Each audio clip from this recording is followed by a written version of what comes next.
देखने का काम किया था हमने। उनके घर में राम दरबार का चित्र, उनके बच्चों के गले में लॉकेट डालने का हमने प्रयास किया था। वो हिंदू हैं, हिंदू चिन्ह उनके कुटिया में चला जाए।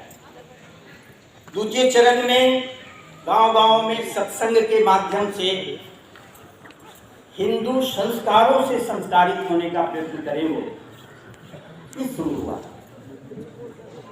अभी तृतीय चरण है, इसमें संस्कार के साथ शिक्षा, स्वावलंबन और सुरक्षा, इन विषयों को साथ में जोड़ा। आज के संदर्भ में इसके महत्व को हमको समझना पड़ेगा।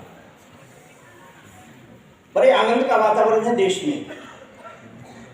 पिछले 1400 वर्षों से हम एक आतंकवादी समाज से इस देश में लड़ रहे हैं। 1400 वर्षों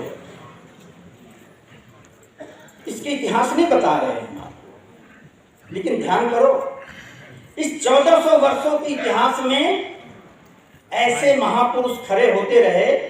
कभी शिवाजी खड़े हो गए, कभी गुरु गोविंद सिंह जी खड़े हो गए, कभी महाराणा प्रताप जी खड़े हो गए, कभी छत्रसाल खड़े हो गए।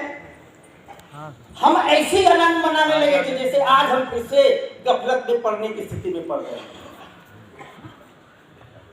आम समाज जब तक खड़ा नहीं होता ना, तो व्यक्ति के जाने के बाद उस समाज की दुर्दशा बढ़ जाती है।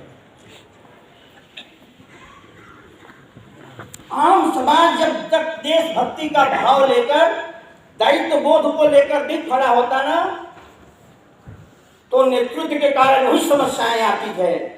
जब कभी हिंदवी स्वराज की स्थापना के शिवाजी के जाने के बाद इस देश में आई, बनवासी रक्षा परिवार इसी काम में लगा है।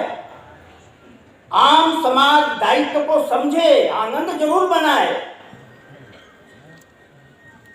हजारों वर्षों के संघर्ष में यदि हम विजयी होकर आज निकले हैं, तो उसका कारण था हमारे व्यक्तिगत जीवन के संस्कार, जो परिवारों के माध्यम से हमारे पास आते थे। आजादी के बाद